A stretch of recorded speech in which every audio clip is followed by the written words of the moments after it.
Many of you probably don't know who I am before tonight, and that's kind of my fault. I was very inactive there at the end.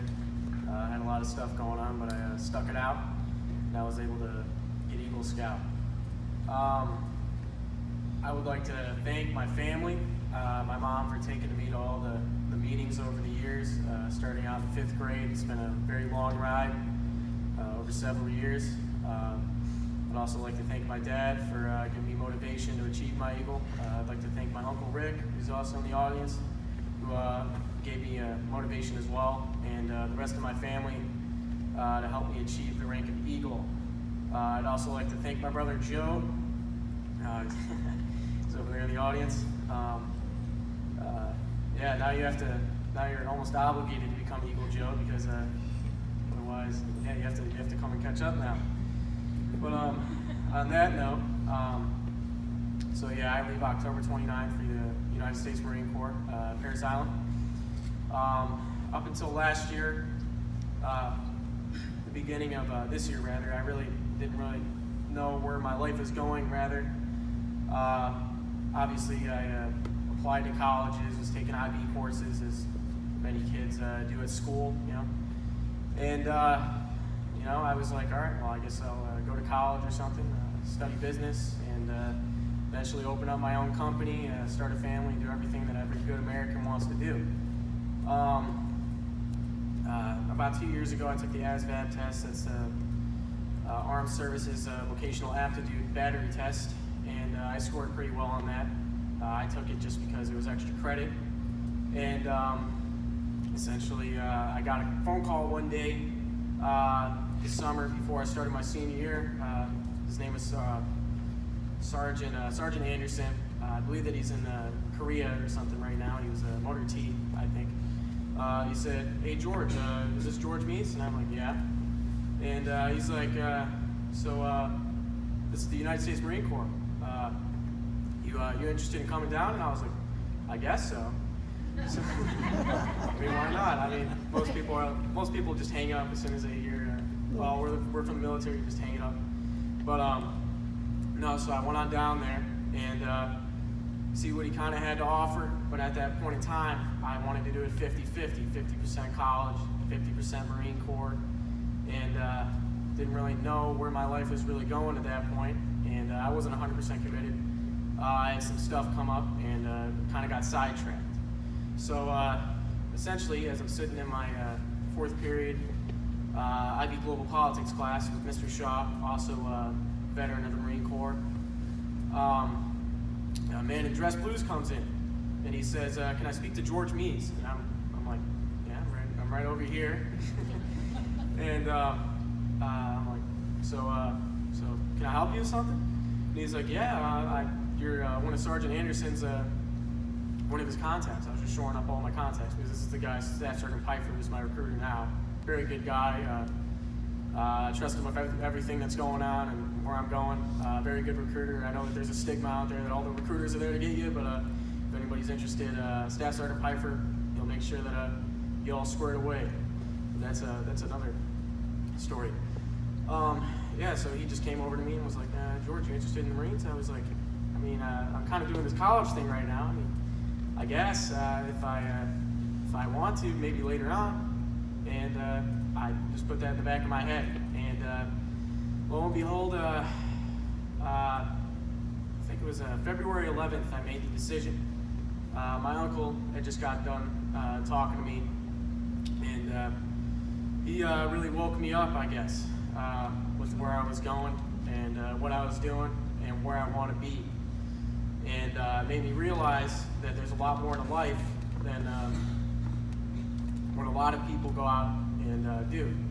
A lot of us will go out and we'll have dreams and aspirations starting out in life. Like, everybody wants to be an astronaut, everybody wants to be a pilot, et cetera, et cetera, et cetera.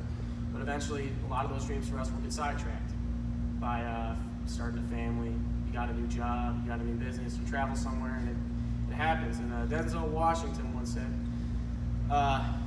you need to have, it's good to have dreams, but you need to have goals. Because without goals, your dreams are just dreams, Otherwise, your dreams will never come to fruition. And and that's very important. And I'd always wanted to join. My dad was a 10-year Marine Corps veteran. He was a force reconnaissance during 1984, 1994. So obviously that had a lot to do with it. But it wasn't until that day that I realized that I wanted to do it 100%. You know, I'm not one for doing something 50-50. I either want to go 100% in on it or 100% out on it. And I made the commitment, and I've never looked back. And if there's any advice that I can give to the younger scouts right now, it's that you just got to live your life on your own terms. You know, don't try to. I mean, it's great that people can kind of point you in the right direction, but your life is on your own terms. You know, every decision that you make is essentially you're steering your life the path that you want it to go down. You have 4 choices in life. You can go to college, enter the workforce, and this is after you turn the age of 18. Go to college, enter the workforce, join the military, or essentially just become a bum.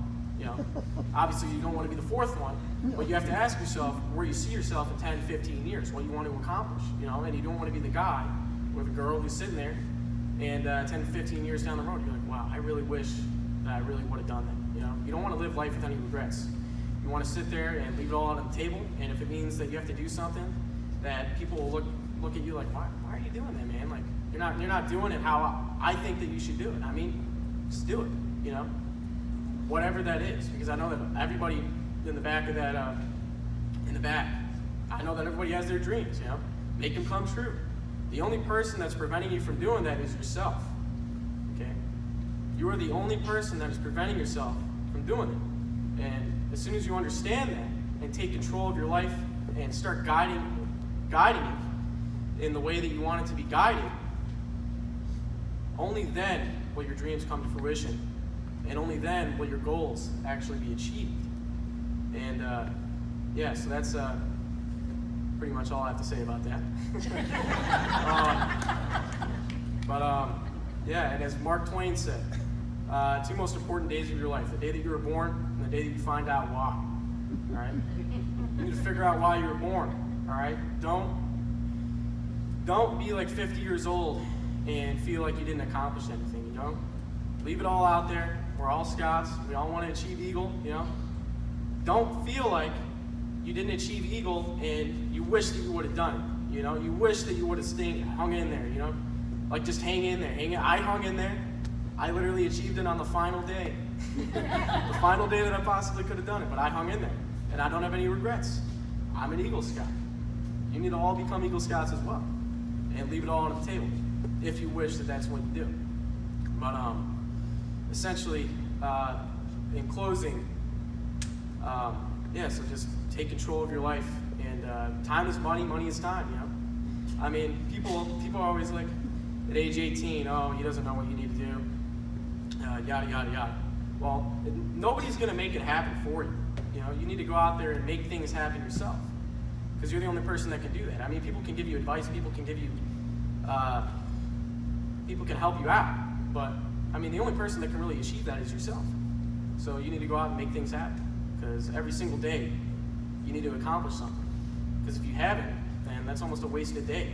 You know, I mean, if you don't accomplish something that day, you could be set back for months. You know, take advantage of every single opportunity and just figure out why you were put here. And that's pretty much all I have to say. Thank you.